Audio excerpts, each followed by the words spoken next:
Hey guys, welcome back to Wingsplain. This is a sequel to the most popular video on my channel, how to play and build effective engines. This is the Oceania edition of that video, so I hope you find it interesting. Alright, so we have a pretty good starting hand as far as Oceania starting hands go. We have the classic wood duck. That's kind of a must play in this metagame. We also have Willy Wagtail in our hand, and that's an interesting bird that can also draw cards from the forest, but it also has the capability of going in the grasslands, and we all know how good drawing cards in the grasslands is. Looking at my bonus cards, Wildlife Gardener has synergy with the Wagtail, but I'm looking at Visionary Leader here as well as the round 1 goal is cards in hand. And with 2 card drawing birds that I'm going to keep, I consider that for a moment. But eventually I decide to go with the synergy and the consistency of Wildlife Gardener. I'm just going to ignore that round 1 goal, and I don't want to have to worry about loading up on cards and holding them back to appease that round goal. I just want to play the game, draw cards, and play good birds as I see them. Black-headed gull is in the tray on the core set board. That is a really good grab to on your first turn to take the draw card action and get that and play it into your wetlands, but the wetlands isn't as important in the Oceania metagame. I want to take a moment to elaborate on what I meant by that. The wetlands isn't as important isn't necessarily correct. It's certain wetland birds aren't as important as they were on the core set board. Things like the ruddy duck archetype or black-throated diver, white-throated dipper. These critical, potent card drawing birds were almost mandatory to get down onto the first and second position of your wetlands in order to get you to that critical mass of drawing a lot of cards, letting you see a lot of cards. But with the way the Oceania wetlands is balanced, you can get any decent wetland body down into column 1 of the wetlands, and you're already drawing 2 cards. That's a critical point to reach. And not only that, thanks to your starting nectar, if there is some awesome bird in the tray and you're going first, you can pitch that nectar in order to draw 2 cards instead of 1. So without even having a bird in the wetlands, you have the option of drawing 2 cards, and then that nectar you discard gets you on the board for the nectar scoring for the wetlands. So there's a lot more versatility and a lot more options at your disposal in practice in the Oceania card draw metagame. So obvious plays are obvious. Wood duck goes down. So now I'm just going to gain food and draw some cards, acquire some nectar, and try to figure out what my options are going forward before I commit to my wagtail. And the hornbill is a great late game bomb, and I really think about keeping it, but it's just not guaranteed that the hornbill will be able to be pulled off effectively here. I'm going to let that go and focus on building an effective engine, of which the Anna's hummingbird is a good brown power to help acquire even more food. And it has synergy with the Wildlife Gardener bonus card. Now the wagtail is going to go down here. You might be tempted to play it in the forest, and you could do that, but I'm going to go with a 2-pronged approach here because I don't have an egg solution that's clearly in front of me. I'm going to have to take the lay egg action here at least a couple times. And with the wagtail in the grasslands, that puts that body over that kind of crummy column 1 grassland space, and now I can just draw 2 eggs, and I will also be able to reset the tray here and have a shot at a better cup nest bird and draw it off the wagtail. And we get a big whiff on the wagtail, so that's kind of the downside of this bird. Sometimes you're just going to have a bad time, and maybe you flip something else up for your opponent, a non-cup nest bird that they'll be able to grab. So that's always kind of a double-edged sword with the wagtail archetype. The hummingbird, I'm going to throw that down in my forest because my long-term goal is to build out this forest engine. And that really is the name of the game in the Oceania metagame. building out as strong of a forest engine as you can to acquire as much food and drop as big of bombs as you can. And we're just going to acquire as much nectar as possible. Nectar control is very important on this board because not only because it's a wild food type, but there are 15 points up for grab in each habitat, commonly referred to as the nectar points. A hummingbird could go well in the grasslands as well, and I'm tempted to keep this black-chinned, but the juniper titmouse is just a much more effective point-scoring bird, and that's what we really need to pair with this wood duck in the forest, is just more point-scoring birds. What we really need is an egg solution. Eggs are hard to come by with Oceania, and ideally we want a forest egg-laying bird like a chipping sparrow or a mourning dove. We're not really having that option right now. So we're kind of just gaining more food, gaining more nectar, hoping to see better options off the wood duck. And with this being the last turn in the round, we can't grab nectar because it'll be discarded.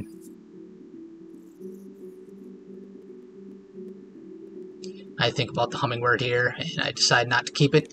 I don't have a clear need for it myself, so I'm not going to hand it out to my opponent.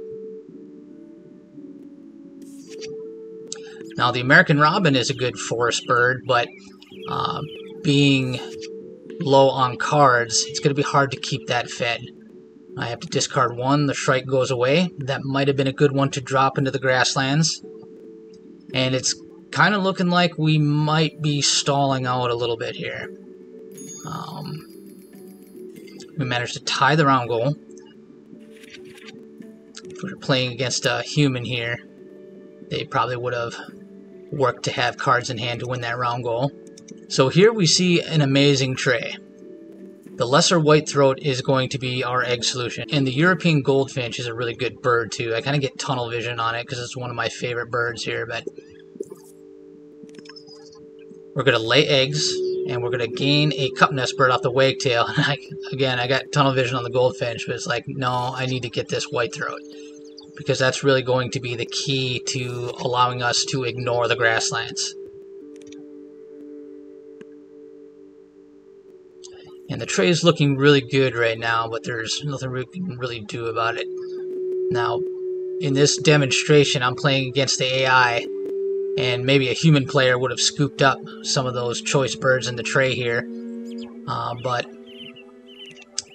they do not grab it. And I think this is a bit of a misplay here for me going for the robin. I should be securing the European goldfinch, or maybe even gaining food and drawing cards off the wood duck to gain the whooping crane and the goldfinch, to deny one, because I don't want to discard the whitethroat here. I want to keep that.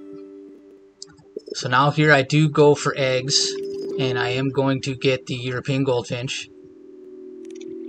It has synergy again with Wildlife Gardener, and the wagtail really coming through clutch here,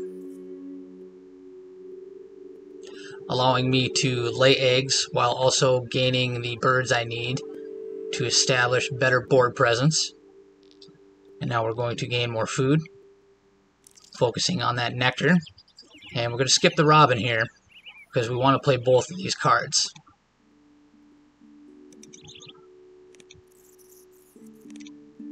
And I will hand out the food, getting the reroll here, and grabbing another nectar. Prothonotary Warbler is a good bomb. Gould's Finch also is a decent play for a late game, or an end of game bomb rather. We should have some extra food left over with this forest engine. And the Brewer's Blackbird is kind of the obvious pitch here. And with the round 2 goal being eggs in the forest, we can get the whitethroat down, and that will allow us to lay 4 to 5 eggs in the forest. Now, I'm not going to play the whitethroat into the forest to pick up that extra egg, or guarantee that extra egg, because I really want to try to get a point-scoring engine bird in that 5th column. And it also allows me to conserve an egg by playing it into column 2 of the grasslands. Here I'm considering my options. I'm going to go with the European goldfinch play. It further develops my grasslands. That gives me more options for bonus conversions, turning food into extra eggs, and also being a pink power. If my opponent were to tuck, I would get a free point off the top of the deck. And now we're just going to gain more food. And no nectar comes up in the tray, not that we could grab it anyway. So we're securing the food for the warbler here. And the robin gets neglected again. And I will not hand out the food because I have the food I need for the warbler. And I have no clear path forward for another bird, so I'm going to be conservative with that power. I am looking at the Cassin Sparrow here, and it's looking like I might pivot into a grassland, a late game grassland egg spam engine, believe it or not. Generally, that's not a great play in the Oceania meta, but sometimes it works out. And my forest isn't really panning out to be that great of a point scoring engine right now. So I'm really looking at relying on that classic egg spam strategy. So the end of the round comes up. The whitethroat lays 4 eggs into the forest. We managed to secure that round goal thanks to the whitethroat. And now we see common starling in the tray, and that is a perfect bird to pair with a strong forest engine. All of our excess food can be converted to points at a 1-to-1 ratio, just like eggs. And not only that, but we can go crazy with the nectar acquisition, because at the end of the round we can discard nectar to the starling because its food symbol is wild in its power. Discard up to 5 wild from your supply, it says. So that counts nectar. Now something like the house sparrow that requires seeds, you have to discard seed to that power. So now I'm going to be more aggressive with the hummingbird because I have a path forward for all that excess food.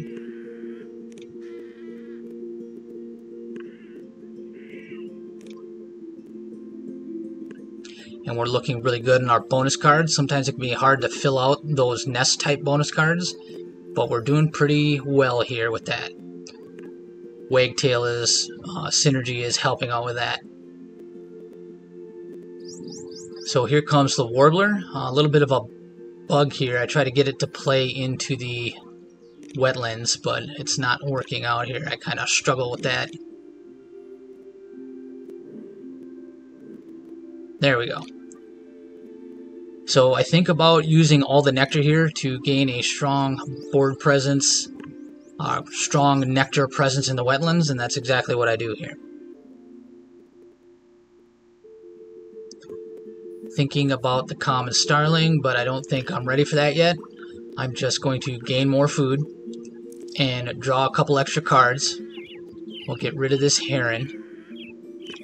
See another card with the robin.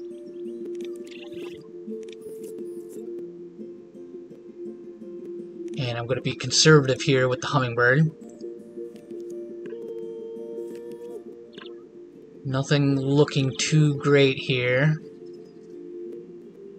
I think about pitching the house wren for a moment, because this really isn't a great board position for it, but then I realize it is a white power for the round goal, and it can help me build out into 5 birds in the grassland to take full advantage of the whitethroat's power.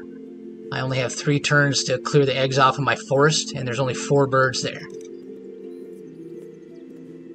So house wren into starling is looking like a good path to clearing out my eggs and giving me a 5th bird to acquire an extra egg with the whitethroat.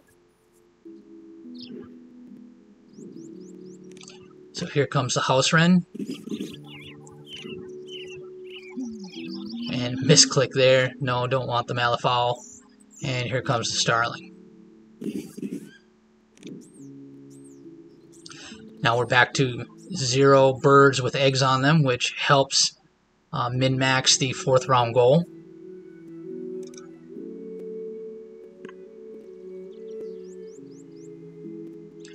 And there the AI managed to play that Gould's Finch. Good play for them. But gain food here. Try to pick up some nectar, and the bird feeder is being stingy here. It's kind of disappointing.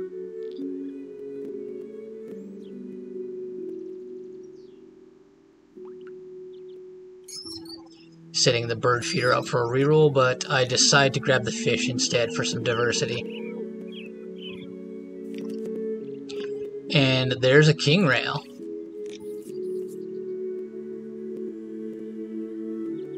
Gonna be conservative with the food. And there's Benelli's eagle. And main duck is a little late. But Benelli's eagle is a great pull here. It's gonna be hard to feed it with cards, because we've been at a low card count all game, and that kind of reinforces my decision at the beginning of the game to not keep Visionary Leader. Many games I've played with Wood Duck, even though you are drawing cards, you don't get to hold on to that many because of that discard effect. So I need eggs in order to play a bird. King Rail would be really great here because it's a white power, but I'm unable to play it due to 0 eggs. So I'm going to concentrate all my eggs into the wetlands. I'm going to flip the tray with the wagtail and get the little penguin. It's a really good bomb to pull. That star nest is going to have synergy with our bonus card.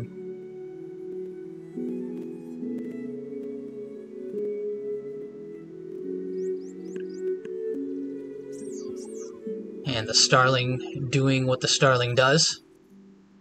Thinking about my food here. The nectar has to go, obviously. And we'll get rid of those rats. And picking up 5 eggs from the whitethroat, thanks to our house wren. We have a tie there.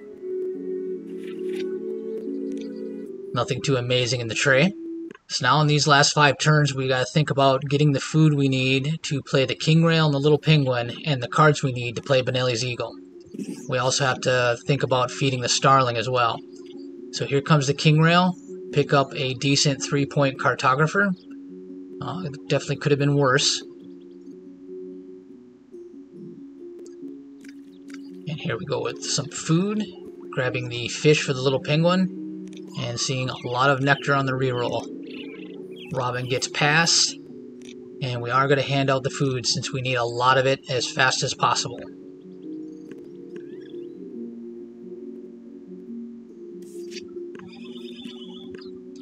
And nothing great off the top of the deck, but it doesn't matter at this point. We're really looking for trash cards to feed to Benelli's eagle. And for that matter, the American Robin. Good tucking fodder.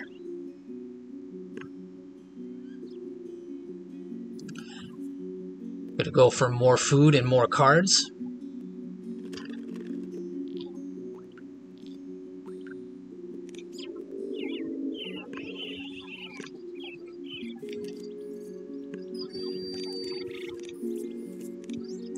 And continuing to be aggressive with the hummingbird.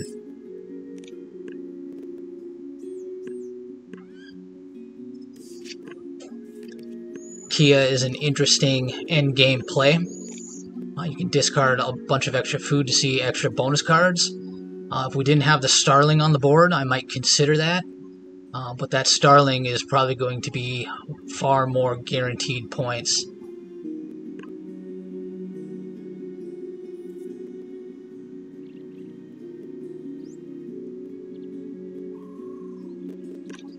So here comes the little penguin. Thinking about my food spread here, got to be smart about it. Going to use 1 nectar. And we're leading all 3 nectar categories as noted by the gold star in each habitat. I'll throw an arrow up on the screen there. That is one thing I will say about playing against the AI. They're probably not as good about controlling nectar scoring. A human will be much more difficult to corner the market, so to speak. Right now we're acquiring all 15 of those points. And here comes the Benelli's eagle. It's going to go down in the forest. And we're going to use a food here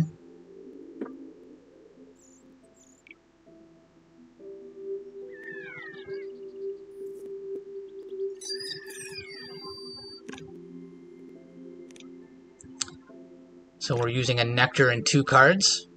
All that extra food coming in very nicely here. So there's the big Benelli play at the end. And the Starling is going to gobble up all the remainder of the food.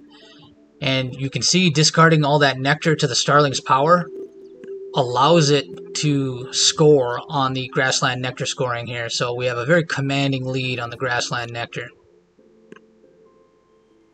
And the Whitethroat laying 5 more eggs. Kind of counterproductive to the round goal, but we're not going to pass on those points, and we managed to win the round goal anyway. I think the Whitethroat was a big MVP here.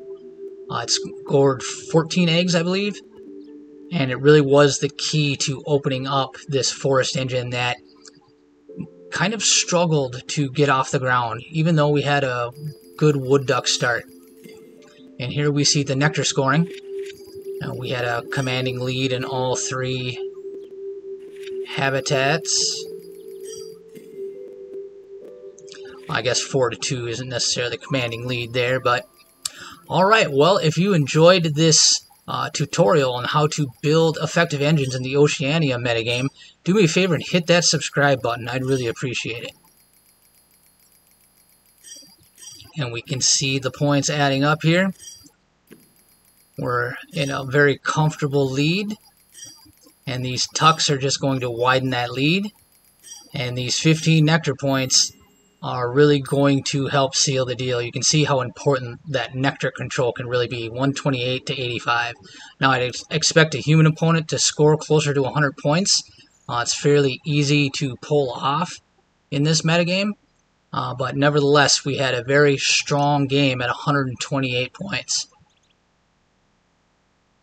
And the AI managed to score 8 points off Mechanical Engineer, proving how easy it is to actually score the full potential of that bonus card. Alright, thanks for watching everyone, I really appreciate it.